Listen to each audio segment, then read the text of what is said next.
అందరికీ జేబీ నేను Rajesh Mahasen welcome to Mahasen media మాజీ ముందడుగు ప్రజా పార్టీ అధ్యక్షుడు ప్రస్తుత జై భీమరావు పార్టీ అధ్యక్షుడు జాడ శ్రవణ్ కుమార్ రెడ్డి మీద పరువు నష్టం కేసు వేయాలని మహాసేన మొత్తం కమిటీ అంతా నిర్ణయించడం జరిగిందండి. దీనికి కారణాలు ఏంటనేది మీకు చూపిస్తాను.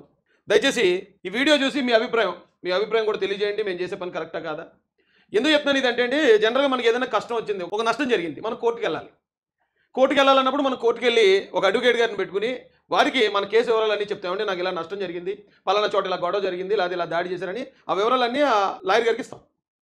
చాలా కేసుల్లో కొద్దిమంది లాయర్లు ఏం చేస్తారంటే అండి, మనం డబ్బులు ఇచ్చి పెట్టుకున్న లాయర్ కూడా అవతల వ్యక్తి కనుక పెద్దోడైతే డబ్బునోడైతే వాళ్ళతో కుమ్మక్క అయిపోతూ ఉంటారంట.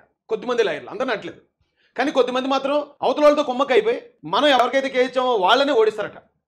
ఈ జాడ శ్రవణ్ కుమార్ రెడ్డి కూడా నా విషయంలో అదే చేసాడండి. అది చేయడమే కాకుండా ఇప్పుడు ఈ రోజున నన్ను చాలామంది విమర్శలు చేస్తున్నారు. నాకు జనరల్గా వైసీపీ వాళ్ళు చాలా విమర్శలు చేస్తారు, లేని పని మాటలు చాలా సృష్టించారు, తప్పుడు కేసులు చాలా పెట్టారు, జైల్లో పెట్టారు, అన్నీ ఓకే పడతాను నేను, ఎందుకంటే వాళ్ళ మీద ఫైట్ చేశాను కాబట్టి. కానీ కొద్దిమంది చేసే విమర్శ, ఇతను నా గురించి ఒక వీడియో మాట్లాడాడు, ఆ వీడియోలో ఇతను మాట్లాడిన మాటలు చాలా అభ్యంతరకరంగా ఉన్నాయి. ఎందుకంటే ఇతనికి ఒక విషయంలో నేను నా కేసులు పట్టుకెళ్ళి ఏమండి నా మీద గవర్నమెంట్ ఇలా తప్పుడు కేసులు పెట్టింది, మీరైతే ఏదో ఎస్సీల కోసం ఏదో పోరాడుతున్నాను అంటారు కదా, ఫీజు ఎంత అయితే అంతే ఇచ్చేస్తాను, జనరల్గా నా కోసం పోరాడి నేను ఇచ్చినప్పుడు ఆ కేసులు చూస్తున్నాను, రాజేష్ కేసులు నేనే చూస్తున్నాను, రాజేష్ లాయర్ని నేనే, కానీ రాజేష్ నేరస్తుడు అని ఆ లాయర్ అబద్ధం చెప్పాడు అనుకోండి, ప్రజలు నమ్ముతారు కదా. అదే వైసీపీ వాళ్ళు వచ్చి 100 చెప్పుకోమనండి, ఎవడు నమ్ముడు. వాళ్ళు 2 సార్లు నా మీద హత్య ప్రయత్నాలు చేసుకున్నారు, అయినా రాజేష్ వీరుడు కాబట్టే వైసీపీ అతని మీద దాడులు చేస్తుందన్నారు, అంతే తప్ప నాకు అది డ్యామేజ్ కాదు. కానీ ఇతను మళ్ళీ నా సాటి కులస్తుడు అయ్యుండి, నా లాయర్ అయ్యుండి అతను తప్పులు అబద్ధాలు చెప్తూ ఉంటే ప్రజలు నమ్ముతున్నారని కొంతమంది నాకు చెప్పడం జరిగింది. గతంలో కూడా ఒకసారి ఇతనికి చెప్పాను, నువ్వు నా మీద చేసిన ఆరోపణలు ప్రూవ్ చేసుకో జాడ శ్రవణ్ కుమార్ రెడ్డి, ఒకవేళ నువ్వు ప్రూవ్ చేయకపోతే కనుక ఖచ్చితంగా నీ మీద చర్యలు తీసుకుంటావా అని చెప్పాను. మరి అతను అప్పటి నుంచి ఏం మాట్లాడట్లేదు, సైలెంట్ అయిపోయాడు. ఎందుకు అయ్యాడో నాకు తెలియదండి, కానీ ఇప్పుడైతే మాత్రం దీన్ని ముందుకు తీసుకెళ్లే ఉద్దేశంతోనే నేను ఈ వీడియో మీ అందరి ముందుకి తీసుకొస్తున్నాను. అసలు ఎవరి జాడ శ్రవణ్ కుమార్ రెడ్డి అంటే, ఇతను 2017లోనూ అనుకుంటా కాకినాడ జిల్లా ప్రతిపాడు కోర్టులో జడ్జిగా చేసేటట. మరి కారణాలు ఏంటో తెలియదు, సడన్గా జడ్జి పోస్ట్ పోయింది, అతనే వదిలేశాడా, పైనుంచి ఎవరైనా తీసేశారా ఏంటనేది నాకైతే తెలియదు. అతను బయటకు వచ్చిన వెంటనే ముందడుగు ప్రజా పార్టీ అని పార్టీ పెట్టాడు. ఇప్పుడు ఈ రోజున జై భీమ్ అంటున్నాడు, అంబేద్కర్ అన్నాడు, ప్రతి చోట అంబేద్కర్ గారిని వేసుకుంటున్నాడు. ఎందుకంటే ఇప్పుడు అంబేద్కర్ గారు అనేది బాగా ఫేమస్లో వచ్చింది, యూత్ బాగా అట్రాక్ట్ అయి ఉన్నారు కాబట్టి ఇప్పుడు అంబేద్కర్ గారిని ఎత్తుకున్నాడు. మరి నిజంగానే ఇతను చిన్నప్పటి నుంచి అంబేద్కర్ గారికి అనుకూలమైన వ్యక్తి, అంబేద్కరిజం గురించి ఉండుంటే అసలు ఈ పార్టీ ఎందుకు పెడతాడు? ఇక్కడ ఎక్కడ అంబేద్కర్ గారు ఉన్నారండి? ఇవాళ అంబేద్కరిజం గురించి చాలా ఎక్కువ చెప్తున్నాడు జాడ శ్రవణ్ కుమార్ రెడ్డి, అంటే ఇక్కడ ఎక్కడ కూడా అంబేద్కర్ గారు లేరు. ఆ పార్టీ పెట్టాడు, మళ్ళీ కొంతకాలానికి మళ్ళీ పార్టీ మార్చాడు, వేరే పార్టీ పేరు పెట్టుకున్నాడు. ఓకే, అందరూ ఒక రకంగా ఉండరు కదా, ఎవరి పనాలు చేసుకోవచ్చు, తప్పలేదు. ఇప్పుడేమో ఇగో జై భీమ్ భారత్ పార్టీ ప్రెసిడెంట్ జాడ శ్రవణ్ కుమార్ అట. ఎవడన్నా ఈ పార్టీ నుంచి ఆ పార్టీకి మారేవాడిని చూశాను, కానీ ఉన్న పార్టీకి పేర్లు మార్చేవాడిని ఇతన్ని చూశాను నేను. ఇప్పుడు కొత్తగా అంటే మొన్నటిదాకా ఇతను జై భీమరావు పార్టీ, జై భీమ్ భారత్ పార్టీ, జై భీమ్ యాక్సెస్ జస్టిస్ చాలా పెట్టాడు, 1-2 కాదండి, దాదాపు 4-5 సంవత్సరాల్లో 4-5 పార్టీ పేర్లు మార్చుకుంటూ వచ్చాడు. అది ఓకే, అతని ఇష్టం, అతనికి నచ్చింది పెట్టుకుంటాడు. ఈసారి ట్రెండ్ ఉంది కాబట్టి ఇప్పుడు అంబేద్కర్ ట్రెండ్ కాబట్టి అంబేద్కర్ పేరు పెట్టుకున్నాడు.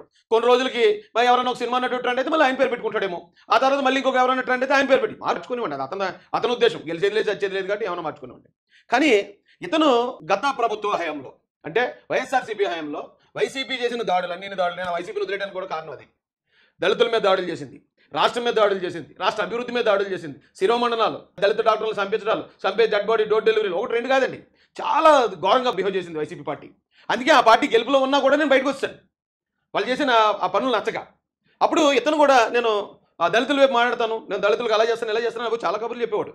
అయితే మీ అందరికీ తెలియని ఒక వాస్తవం చెప్తానండి. ఈరోజు ఇతను 2019లో వచ్చాడు, నాకు తెలిసి అప్పుడు ఎవరికి తెలియదు ముందడు ప్రజా పార్టీ అనేది ఎక్కడ ఉండేది కూడా ఎవరికి తెలియదు. కానీ మేము ఒకసారి మహాసేన నుంచి చేబ్రోల్లో అంటే పెటాపురం నియోజకవర్గం గొల్లప్రోలు మండలం చేబ్రోలు గ్రామంలో ఒక దళిత రైతు చనిపోయాడు. దానికి కారణం అతను 4 ఎకరాలు జగన్ రెడ్డి ఇళ్ల స్థలాలకు లాక్కున్నాడు. చనిపోయాడనే కారణంతో మేము వెళ్ళి అక్కడ పోరాటం చేసాం. పోరాటం 36 గంటలు ఎడతెక్కకుండా అక్కడే కూర్చొని ఉన్నాం. ఈ 36 గంటల్లో దాదాపు 1000-2000 మంది పోలీసులు వచ్చారు, కానీ మేము చేసేది రాజ్యాంగబద్ధంగా చట్టపరంగా చేసాం కాబట్టి మమ్మల్ని చేయలేపారు. అయితే ఓకే, దాని తర్వాత మమ్మల్ని కేసులు పెట్టారు అనుకోండి. కరెక్ట్గా మేము అక్కడ ఆ ఉద్యమంలో ఉన్నప్పుడు, ఆ పోరాటంలో ఉన్నప్పుడు ఒక తమ్ముడు, నాకు తెలిసి మా ఊరే ప్రభురాజు, కావాలంటే అడగండి, ఆ ప్రభురాజు అనే కుర్రోడు ఫోన్ పట్టుకొచ్చి, అన్న మీరు చేసే పోరాటాన్ని సోషల్ మీడియాలో చూస్తున్నారట, ఈయన జడ్జి గారు, ఈయన మీతో మాట్లాడతారట అని ఫోన్ ఇచ్చాడు. హలో అన్న, హలో అంటే ఇతనే మాట్లాడాడు. సార్ నా పేరు పలానా అండి, నేను జడ్జిగా చేశాను, మీ ప్రతిపాడులో కూడా కొన్ని రోజులు నేను జడ్జిగా చేశానండి, మీరు చేస్తున్న పోరాటం అసలు అద్భుతంగా ఉందండి, చాలా మంచి పోరాటం చేస్తున్నారండి, అప్రిషియేట్ చేయడానికి చేశాడు. అతను ఎవరు నాకు తెలీదు, జనరల్గానే నాకు చాలా మంది ఫోన్లు చేస్తూ ఉంటారు, కానీ మళ్ళీ ఆ తర్వాత నేను మళ్ళీ వాళ్ళతో రెపో మెయింటైన్ చేస్తే నేను ఏదైనా ఆశించి వాళ్ళతోటి టచ్లో ఉంటానని, వాళ్ళు ఎక్కడైతే నన్ను అపార్థం చేసుకుంటారని, పైగా పెద్ద ప్రొఫైల్ ఉన్న వాళ్ళతో అసలే రెపో మెయింటైన్ చేయను, కొంచెం వీలున్నంత వరకు దూరంగానే ఉంటాను. వాళ్ళు ఏదైనా నువ్వు బాగా చేసావు అంటే థ్యాంక్ యూ సార్ అనేసి నేను ఏదో వాళ్ళ ఆశీర్వాదం తీసుకోవడం వరకు తప్ప అంతకు మించి నేను రెపో మెయింటైన్ చేయను. అలాగే ఈయన కూడా మాట్లాడాడు, వదిలేశాను. తర్వాత చేబ్రోలు పోరాటం అయిపోయిన తర్వాత పెద్దాపురంలో ఇంకో కుర్రను అలాగే చెరువులో చంపేసి పారేశారు. ఇదే వైసీపీ నాయకులే. మళ్ళీ అక్కడ ఫైట్ చేశాను. ఎప్పుడైతే ఈ గవర్నమెంట్కి వ్యతిరేకంగా వచ్చేస్తున్నాడు, ఇళ్ల స్థలాల మీద వచ్చేస్తున్నాడు అనుకున్నాడో జగన్మోహన్ రెడ్డి, ఇమీడియట్గా 9-10 కేసులు పెట్టి అరెస్ట్ చేశాను. నేను అరెస్ట్ చేసిన ఆ క్రమంలో ఇదే జాడ శ్రవణ్ కుమార్ రెడ్డి అనే వ్యక్తి నా కేసులకు సంబంధించిన రిమాండ్ రిపోర్టు, ఎఫ్ఐఆర్లు అన్ని పట్టుకుని మొట్టమొదటిసారి ఫేస్బుక్ లైవ్లోకి వచ్చాడు. అంతకుముందు ఎప్పుడన్నా అతను ఫేస్బుక్ లైవ్లో వస్తే నాకు చూపించమనండి. మొట్టమొదటి అతను రాజేష్కి అన్యాయం జరిగింది, అన్ని తప్పుడు కేసులు ఇవన్నీ కావాలని పెట్టిన కేసులు ఇవి, కాబట్టి ఇతన్ని ఇమీడియట్గా విడుదల చేయాల్సిందిగా నేను మాజీ జడ్జిగా నేను మాట్లాడుతున్నానని అతను ఒక ఫేస్బుక్ లైవ్ పెట్టాడు. నేను అప్పుడు జైల్లో ఉన్నాను. జైల్లో ఉంటే నా దగ్గరకు వచ్చినప్పుడు నన్ను చూడడానికి వచ్చే వాళ్ళు చెప్పారు, ఎవరు జడ్జి గారు అన్నా మాట్లాడారు, మీకోసం మాట్లాడారు, మీ కేసులన్నీ తప్పుడు కేసులు అని చెప్పారు. అప్పుడు మహాసేన కుర్రోళ్ళు ఏం చేశారు, ఇక పలానా జడ్జి అంటే ఇతను జడ్జే చెప్తున్నాడు మా అన్నమే పెట్టిన అన్ని తప్పుడు కేసులని ఇతని వీడియోను బాగా వైరల్ చేశారు. అక్కడి నుంచి మన వాళ్ళు లైమ్ లైట్లోకి వచ్చాడు. వాస్తవం చెప్పాలంటే ఈ రోజు నాకు చాలా గర్వంగా మాట్లాడి, నేను ఆ వీడియో చూపిస్తాను, నా గురించి మాట్లాడింది చాలా గర్వంగా మాట్లాడి, కానీ ఏ రోజు నేను చెప్పుకోలేదు ఇలాగా. నువ్వు నా కేసుల గురించి మాట్లాడి నువ్వు బయటకు వచ్చావయ్యా, నా కేసుల్లో మాట్లాడడం వల్లే మా కుర్రోళ్ళందరూ నేను హైలైట్ చేశారయ్యా, నేను ఎప్పుడు అనలేదు. ఎందుకంటే నీ దగ్గర టాలెంట్ ఉంటే నువ్వు నిలబడతావు, టాలెంట్ లేకపోతే ఎంతమంది జాగ్రత్త పెట్టలేకపోయినా ఎవడో లేకడం, టాలెంట్ ఉన్నవాడికి ఎంతమంది తొక్కేదామన్నా లేకుతూనే ఉంటాడు. అది నేను నమ్ముతాను. కాబట్టి ఏ రోజు ఇతని గురించి నేను ఎప్పుడు తప్పుగా మాట్లాడలేదు. ఇప్పుడంటే కొంతమంది మాట్లాడుకుంటున్నారు కాబట్టి నీ గురించి వాళ్ళకు కొన్ని వాస్తవాలు తెలియజేయాలి. కాబట్టి అప్పుడు నువ్వేం మాట్లాడావు దానికి ఆధారాలు చూపించకపోతే మేము తీసుకునే నెక్స్ట్ స్టెప్ ఏంటి అది కూడా ఇప్పుడు నీకు తెలియజేస్తాను.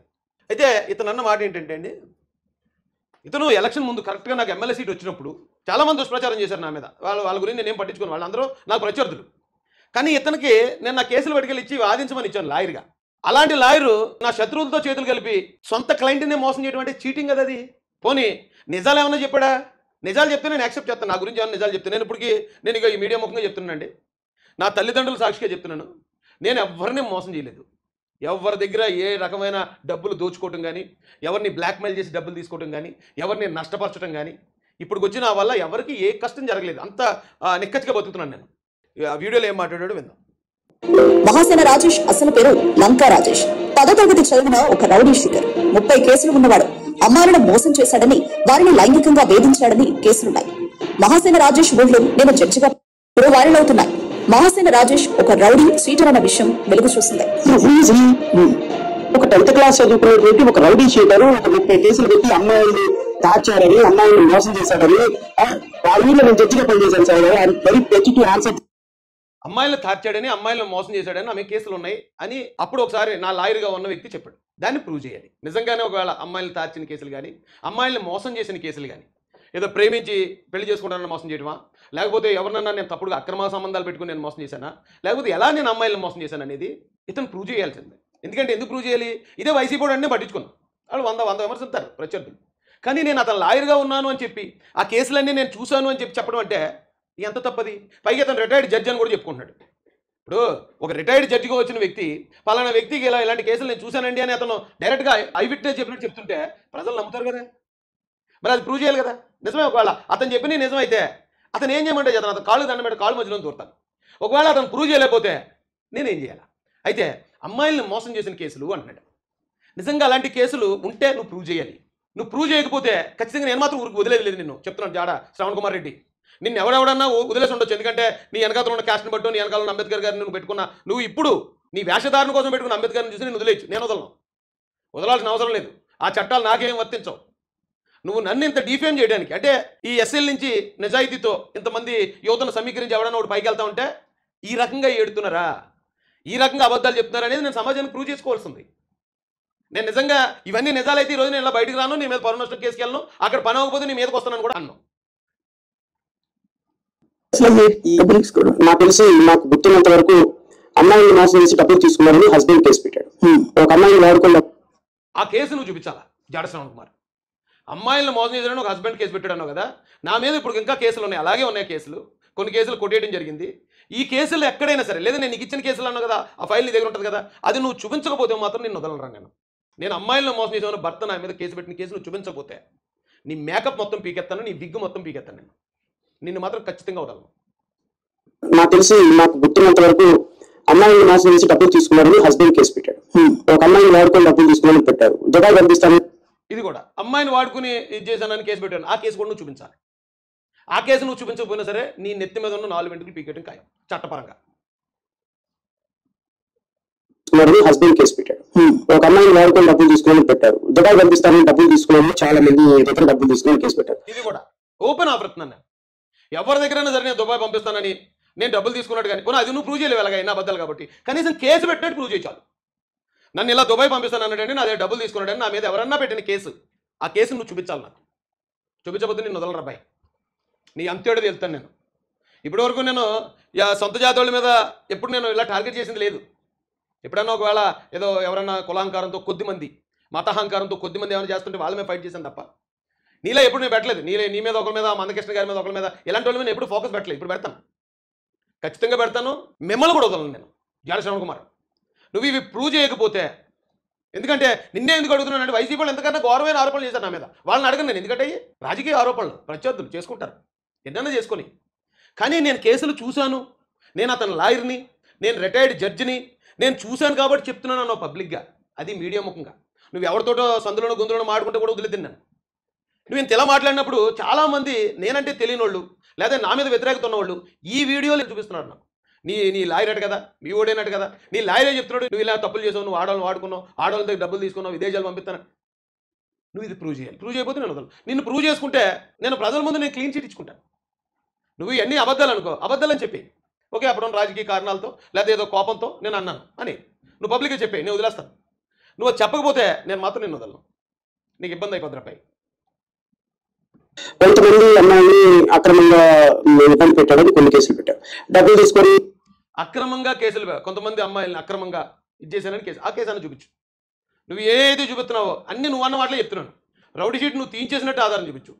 ఎవరైనా భర్త నా మీద కేసు పెట్టినట్టు ఆధారం చూపించు. ఏ అమ్మాయినన్నా నేను మోసం చేశానన్నట్టు ఆధారం చూపించు. ఎవరినన్నా విదేశాలు పంపిస్తానని అంటే ఇన్ని చెప్పావు నువ్వు. అందులో ఏ ఒక్కటన్నా నిజం చూపించు. ఇప్పుడు నువ్వు 1-2 నిజాలు చెప్పి 1-2 అబద్ధాలు చెప్తే ఒక వేరే విషయం. నువ్వు చెప్పిన అబద్ధాలే, దానికి నేను ప్రూవ్ చేసుకుంటాను. నా దగ్గర ఉన్న కేసులన్నీ నేను బయటకు ఇస్తాను. ఆ కేసులన్నీ ఎఫ్ఐఆర్లతో సహా నేను చూపిస్తాను. మన ఇద్దరం కూర్చుందాం. నువ్వు కనుక ఇది చెప్పకపోతే నేను ఈ ఆఫీస్కి వస్తాను. నా దగ్గర ఉన్న కేసులన్నీ పట్టుకొని ఆ కేసుల్లో నువ్వు ఇప్పుడు చెప్పిన కేసులు చూపించకపోతే చట్టం తన పని తను చేసుకెళ్తుంది. కోర్టులు, జైళ్ళు అవన్నీ చేసుకెళ్తాయి. కానీ నేను చేయాల్సిన పని కూడా నేను చేసుకెళ్తాను. డబ్బులు తీసుకుని పెట్టారు. దుబాయ్ పంపిస్తానని డబ్బులు తీసుకుని చాలా మంది దగ్గర డబ్బులు తీసుకుని కేసు పెట్టారు. కొంతమంది అమ్మాయిని అక్రమంగా ఇబ్బంది పెట్టారని కొన్ని కేసులు పెట్టారు. డబ్బులు తీసుకొని నడితే బెదిరించారని కొన్ని కేసులు పెట్టారు. ఇవన్నీ కూడా ఇండివిజువల్స్. నా తల్లిదండ్రులు సాక్షిగా చెప్తున్నానండి, ఎవరి దగ్గర నేను డబ్బులు తీసుకున్నది లేదు, నేను ఎవరిని దుబాయ్ పంపిస్తానని అన్నది లేదు, మోసం చేసింది లేదు. కనీసం జగన్ రెడ్డి పెట్టిన తప్పుడు కేసులు, ఆ కేసులు కూడా పెట్టలేదు అతను. ఒక భార్యను మోసం చేశానని ఒక భర్త నా మీద కేసు పెట్టింది లేదు, జగన్ పెట్టించింది లేదు. నా మీద పెట్టిన కేసులన్నీ వేరే. పోలీసులు విధులకు ఆటంకం కలిగించానని. ఎప్పుడో 2017లో నాదో కంపెనీ ఉండేది. ఆ కంపెనీలో అప్పుడు చేసిన ఒక 2 ఎంప్లాయీస్ మాత్రం అమ్మాయిలు మాకు జీతాలు ఇవ్వలేదండి అని వాళ్ళతో పెట్టించారు. ఎక్కడ 2017, ఎక్కడ 2021. 2 అమ్మాయిలు వచ్చి పెట్టారు. ఆ 2 అమ్మాయిలు వాళ్ళే కేసులు విత్డ్రా చేసుకున్నారు. కనీసం నేను కాంప్రమైజ్ కూడా వెళ్ళలే. వాళ్ళకి అప్పుడున్న పరిస్థితుల వల్ల మేము పెట్టాల్సి వచ్చిందన్నయ్య, దయచేసి మమ్మల్ని క్షమించండి, మీరు మమ్మల్ని ఎప్పుడు కూడా సొంత చెల్లెల్లో చూసుకున్నారని 2 కేసులు కూడా తీసేశారు వాళ్ళే. మరి ఇతను అది కూడా వాళ్ళు పెట్టిన కేసు ఏంటంటే మాకు జీతాలు ఇవ్వలేదు, కంపెనీలో జీతాలు ఇవ్వలేదు అనేది అమ్మాయిలు వాడుకోవటం కాదండి. నేను నిజంగానే నా కంపెనీ లాస్ అయిపోయిందని చెప్పాను మీకు. చివరిలో కంపెనీ క్లోజ్ చేస్తున్న సమయంలో 1-2 నెలలు జీతాలు పెండింగ్ బకాయి పడ్డాను నేను ఖచ్చితంగా. అప్పటి వరకు వాళ్ళకి జీతానికి బదులు 2 జీతాలు ఇచ్చిన టైము ఉంది. వాళ్ళు ఎవరు 50 మంది పనిచేశారు నా దగ్గర, ఎవరు వచ్చి ఒక్క మాట అనలే. కానీ వీళ్ళిద్దరితో అదే ఒకళ్ళు సామలకోట, ఒకళ్ళు పెద్దాపురం. నా మీద అప్పుడు ఫస్ట్ కేసులు పెద్దాపురంలోనే పెట్టారు, పెద్దాపురం సామలకోటలో పెట్టారు. ఎలా పెట్టాలి, ఈ కేసులు సరిపోవట్లేదు, రాజేష్ని అరెస్ట్ చేయడానికి అన్నప్పుడు సరే ఆడవాళ్ళు కూడా కేసులు పెడితే బాగుంటుందని 2 పిల్లల్ని తీసుకొచ్చి ఆడపిల్లలు ఇద్దరిని పెట్టించారు తప్ప వీడు చెప్తున్న కేసులో ఒక్క కేసు లేదు నా మీద. నేను నిజం చెప్తాను, తల్లిదండ్రులు సాక్షిగా చెప్తున్నాను. ఎవరి దగ్గర డబ్బులు తీసుకుని ఎవరిని బెదిరించలేదు. ఏ ఆడపిల్లని నేను ఎప్పుడు ఏ ఆడపిల్ల పట్ల నేను అసభ్యంగా ప్రవర్తించలేదు. ఇంకా చెప్పాలంటే చాలామంది అంటే మనం ఉన్న పొజిషన్కో లేకపోతే మనం మాట్లాడేదానికి అట్రాక్ట్ అవుతారు కొంతమంది ఆడపిల్లలు. అది తప్పని నేను అన్న ఎప్పుడు వాళ్ళు అట్రాక్ట్ అయ్యి చాలా మెసేజ్లు, చాలా ఫోన్లు, చాలా మాట్లాడతారు. మాట్లాడినా మన లిమిట్స్ మనకు తెలియాలి. నేను మొన్న ఎవరో ఆదిమూలం గురించి చెప్పాను. మహిళలు వేళ ఇష్టపడవచ్చు, నువ్వు ఎమ్మెల్యే కాబట్టి, కానీ నీ బుద్ధి నీ దగ్గర ఉండాలి. అలా నాకు చాలామంది అండి 100 మంది పెడతారు మెసేజ్లు. వాళ్ళు ఎవరిని కూడా ఎప్పుడు నేను కించపరచను, తక్కువగా చూడడం, వాళ్ళని ఏంటి ఇలా మాట్లాడుతున్నారని కూడా వాళ్ళ మీద ఏమీ నేను దురుసుగా ప్రవర్తించను, రిప్లై ఇవ్వనంతే. ఎందుకంటే అదేం తప్పు కాదు, అది ఆపోజిట్ సెక్స్కి ఉన్న రియాక్షన్. అది దాన్ని మనం ఏం చేయగలుగుతాం? ఎప్పుడు చేయలేదు. ఇలాంటి మోసాలు కానీ ఆడపిల్లల పట్ల అసభ్యంగా మాట్లాడడం కానీ లేకపోతే ఆడపిల్లలతో ఫోన్లు మాట్లాడడం కానీ ఎప్పుడైతే నేను యంగ్స్టర్గా ఉన్నప్పుడు నేను మందు వేసేవాడిని, నేను ఆ టైంలో నేను ఎలా ఉండాలో అలా అవన్నీ చెప్పేసాను నేను ఎప్పుడో 2006కు ముందు. ఇప్పుడు చాలా అవకాశాలు వస్తాయి, వచ్చినా మనం ఉన్న స్థాయికి ఒక లీడర్గా ఉన్నాం, కొంతమందిని మనం లీడ్ చేసి తీసుకెళ్లాల్సి వచ్చినప్పుడు మనం వాళ్ళకి మార్గదర్శకంగా ఉండాలి. మనం తాగేసి తందనాలాడి మన సిగరెట్లు కాల్చి గుట్కా మట్కాలు వేస్తూ ఉంటే మన దగ్గరికి వచ్చిన వాళ్ళకి ఎలా చెప్తాం? నా దగ్గర ఏ చెడ్డ అలవాట్లేదు. నేను ఏ రోజైతే యేసు ప్రభుని ఇవాళని నేను మారిపోతానంటే నాకు ఒక అవకాశం ఇవ్వండి అని అడిగాను, ఆ రోజు నుంచి నేను దాంట్లో జోలికి పోలేదు. ఇక అలాంటిది ఇంత పబ్లిక్ ఇప్పుడు నిజాయితీగా ఉండి ఏంటంటే ఉపయోగం? ఇప్పుడున్న ఈ కాలానికి నిజాయితీగా లేనివాడు ఎలాగ దొంగ అని చెప్తున్నారండి. నిజాయితీగా ఉన్నవాడు కూడా దొంగ అంటే, నీతిగా బతికేవాడి మీద కూడా ఇలాంటి ఆరోపణలు చేస్తూ ఉంటే అది అతను లాయర్ని నేను చెప్పుకుంటూ ఏం చేయాలండి ఇలాంటి వాళ్ళని? ఇప్పుడు నేను సైలెంట్గా ఉంటాను, పోనీ ఆరోపణలు సైలెంట్గా ఉంటే వినేవాళ్ళు ఏమనుకుంటున్నారు? సొంత లాయరే చెప్తున్నాడు అయ్యే కేసులట అతని మీద అన్ని జగన్ రెడ్డి పెట్టించినాయి కాదట అన్ని కూడా ఇతను ఇలాంటి తప్పుడు పనులు చేయడం వల్ల పెట్టిన కేసులట అని చెప్తున్నాడు. అసలు ఈ లాయర్ వృత్తికి మచ్చ ఇలాంటి వ్యక్తి, ఆ జడ్జి వృత్తికి మచ్చ ఇలాంటి డబ్బులు తీసుకొని అడిగితే బెదిరించారని కొన్ని కేసులు పెట్టారు. ఇవన్నీ కూడా ఇండివిజువల్స్ పెట్టింది, ఇట్లా ఎవరు ఎవరు లేరు. పొలిటికల్ మోటివ్ కేసులు పెట్టి అందరూ ఇండివిజువల్స్ పెట్టారు. ఆ కేసులు ఏదో మెల్లమెల్లగా సెటిల్ చేసుకుంటున్నారు. అంటే దళితుల మీద నేను పోరాటం చేసింది కాబట్టి నా మీద కేసులు పెట్టారని మాట్లాడతారు. అదంతా నిజం చెప్తున్నాను. జాడ శ్రవణ్ కుమార్, నీ భార్య పిల్లల మీద ఒట్టేసి చెప్పు, నువ్వు నా మీద కేసులు పెట్టినప్పుడు అవన్నీ తప్పుడు కేసులన్నీ నువ్వు ఫేస్బుక్లో వీడియో పెట్టావా లేదా? నువ్వు పెట్టావా లేదా? నీ భార్య పిల్లల మీద ప్రమాణం చేయి చాలు. ఇప్పుడు ఈ రోజు నువ్వు వచ్చి మరి నా మీద ఎందుకు కక్ష కట్టావో, నా మీద ఎందుకు విషయం కట్టావో నాకే తెలియదు, కానీ నువ్వు ఆ రోజు పెట్టావా లేదా? అలాగే నేను చేబ్రోల్లో ఆ దళిత రైతు పక్షాన 36 గంటలు అక్కడే కూర్చొని నేను పోరాడుతున్నప్పుడు 2000 మంది పోలీసులు వచ్చి ఆ రోజు వాళ్ళు ఎంత నచ్చ చెప్పిన వదలలేదు నేను. ఆ కారణంగానే నా మీద వెంటనే 2-3 రోజులు తిరగకుండా కేసులు పెట్టి అరెస్ట్ చేశారు నన్ను. ఆ రోజు రాత్రి నువ్వు ప్రభురాజ్ అనే నీ దగ్గర ఉండే నీ శిష్యుడు, మా ఊరు కుర్రోడే కానీ నీ శిష్యుడిగా ఉండేవాడు, అతని ఫోన్కి నువ్వు ఫోన్ చేసి ఆ ఫోన్ ద్వారా నాతో మాట్లాడి నన్ను అప్రిషియేట్ చేసావా లేదా? నీ భార్య పిల్లల మీద ప్రమాణం చేసి చెప్పు, లేకపోతే నేను చెప్తాను. నా తప్పుడు కేసులో నువ్వు మాట్లాడింది నేను చెప్తాను. ఇప్పుడు దాకా నేను మాట్లాడిన ప్రతి మాట నిజం నేను చెప్తాను. నేను ఈ కేసులు ఇచ్చింది నిజం, నీకు 10,000 ఫీజు ఇచ్చింది నిజం. ఆ కేసులన్నీ అప్పుడు నువ్వు చూసినప్పుడు అవన్నీ తప్పుడు కేసులు నువ్వు చెప్పింది నిజం. ఎన్ని తప్పుడు కేసులు అండి, దీని మీద రౌడీ షీట్ నిలబడదండి అని నువ్వు చెప్పింది నిజం. నువ్వు తర్వాత హైకోర్టులో నేను ఈరోజు వాదించున్న అతని కేసు గురించి ఎవరన్నా లాయర్ని పెట్టుకోమని నువ్వు నాకు ఫోన్ చేయించింది నిజం. ఏ ఒక్కటి అబద్ధం చెప్పిన తల్లిదండ్రుల సాక్షి నేను చెప్తున్నాను. నీకు దమ్ముందో అలా చెప్పేది, లేదా నువ్వు ప్రూవ్ చేయి. ఇది అంతా ఆన్లైనే కదా. ఇప్పుడు ఏ కేసులో ఉన్నా నువ్వు ఆన్లైన్ ఈ కోర్టు కొడితే వచ్చేస్తాయి కదా, ఒక్కడన్నా ప్రూవ్ చేయాలి. నువ్వు ప్రూవ్ చేయకపోతే నిన్ను మాత్రం వదలను నేను. ఎవడన్నా సరే నిన్ను అదే అంతకుముందు జడ్జిగా చేసావను, లేకపోతే నువ్వు లాయర్గా ఉన్నావను, లేకపోతే నువ్వు ఒక దళితుడివను, నీ వెనక అంబేద్కర్ ఫోటో పెట్టుకుని ఎవడన్నా నిన్ను వదలొచ్చు. బట్ రాయేష్ మాసాన్ని వదలడం నిన్ను. నువ్వు చీడ పురుగువి. అంబేద్కర్ గారి పేరు చెప్పుకుని ఓట్లు సంపాదించుకోవడానికి ఇప్పుడు నువ్వు జేబీ భారత్ పార్టీ అని ముందుకు వచ్చావు. నువ్వు ఆ రోజున ముందడుగు ప్రజా పార్టీ అని చెప్పి అసలు అంబేద్కర్ గారే లేరు. అంబేద్కర్ గారే లేకుండా నువ్వేదో పెద్ద తోపు తురుంకాల్లో పార్టీ పెట్టుకుని నేను ఎవరు దాకలేదు కాబట్టి ఇప్పుడు అంబేద్కర్ గారి పేరు చెప్పుకుని ముందుకొచ్చి సాటి దళితుల మీద, అది న్యాయంగా పోరాడుతూ ఎదుగుతున్న దళితుల మీద ఇంత విషయం చెప్తావా? నాకు సమాధానం చెప్పాల్సిందే నువ్వు. జాడ శ్రవణ్ కుమార్ రెడ్డి అంటే ఎవరైనా వైసీపీలో ఉంటే దళితులు అయితే వాళ్ళందరూ రెడ్డిలు అటండి, ఇతనే అన్నాడు అన్నమాట. మరి ఇప్పుడు ఇతను కూడా వైసీపీ సంఖ్యలో ఉన్నాడు కాబట్టి ఇతను కూడా జాడ శ్రవణ్ కుమార్ రెడ్డి అంటాను. నీ జగన్మోహన్ రెడ్డిని తెచ్చుకుంటావా, విజయసాయి రెడ్డిని తెచ్చుకుంటావా, మరో రెడ్డిని తెచ్చుకుంటావా, తెచ్చుకుని పెట్టుకో. నేను 10 రోజులు చెప్తాను, నీ దగ్గర నుంచి రిప్లై వచ్చిందా సరే సరే, లేదా నువ్వు పనిచేసానన్న అదే ప్రతిపాడు కోర్టులో నా దగ్గర ఉన్న ఆధారాలతో మొత్తం కేసులు ఆర్టీఐతో నేను కేసులు తెప్పించుకుంటాను. ఇతను చెప్పిన కేసులు ఇక ఒక్కడు కూడా లేదండి ఇందులో అని జడ్జి గారి ముందే పెడతాను. ఆయన ఒకవేళ పరువు నష్టం కేసు నమోదు చేశారా, ఓకే, నమోదు చేయడానికి సరిపోవట్లేదు రాయేష్ అన్నారు అనుకో, మరి ఇక చట్టం నాకు సహకరించినప్పుడు నేను ఏం చేయాలి? ఆ కేసులను పట్టుకుని నీ ఆఫీస్కి వస్తాను. నేను నీ ఆఫీస్కి వస్తాను ఖచ్చితంగా. నేను వచ్చానంటే వేరే రకంగా వస్తాను. నేను రాయేష్ మాసాన జాడ శ్రవణ్ కుమార్ రెడ్డి ఆఫీస్కి వెళ్తానంటే మామూలుగా నీ వెనకాతలు ఎవడున్నా, ఆడ వెనకాల ఎవడున్నా కొన్ని మాటలు మింగేస్తున్నాను. నిన్ను మాత్రం వదలరు అబ్బాయి. నిజాయితీగా బతికిన విలువ లేకుండా పోతుందంటే చంద్రబాబు నాయుడు గారు ఆయన ఎక్కడ అవినీతి చేయడం, 100 కోట్లు తినేది ఎక్కడ చేయలేదు ఆయన. కానీ జగన్మోహన్ రెడ్డి చేశాడు కాబట్టి జగన్మోహన్ రెడ్డి మీద కేసులు వచ్చాయి, న్యాయం అది. కానీ ఏ తప్పు చేయని చంద్రబాబు నాయుడు గారి మీద కూడా తప్పుడు కేసు పెట్టాడు జగన్ రెడ్డి. ఆయన కూడా తప్పుడుగా చూపించాలని ప్రయత్నిస్తున్నాడు. ఇంకప్పుడు ఆయన నిజాయితీగా ఉండటం వల్ల విలువ ఏంటండి? దానివల్ల ఏం ఉరుగుతుంది ఆయనకి? ఇప్పుడు నా పరిస్థితి కూడా అంతే. మేము ఎక్కడన్నా చిన్న తప్పు చేస్తే అప్పుడు గవర్నమెంట్కి వ్యతిరేకంగా ఉండేవాళ్ళం. ఒకటే చిన్న తప్పు చేసి దాన్ని భూతార్థంలో చేసి మమ్మల్ని కనపడకుండా చేసేస్తారు. ఎక్కడ ఏ పొరపాటు లేకుండా చాలా క్లీన్గా బతికాము. అలాంటి మా మీద కూడా ఇలాంటి వాడు వచ్చి ఇలాంటి తప్పుడు ప్రచారం చేస్తూ ఉంటే మరి అంత నీతిగా బతికి ఏంటి ఉపయోగం? అది నీతిగా బతికినోడికి బాధ అనిపిస్తుందండి. అది రాజకీయ విమర్శలు పట్టించుకొని ముందే చెప్పాను కదా, ముందే చెప్పాను. వైసీపీలో 100 అన్నారు నన్ను. అమ్మాయిలు విదేశాలు సప్లై చేసిన ఏకంగా పేపర్ క్లిప్లు ఎడిట్ చేసి మరీ పెట్టారు.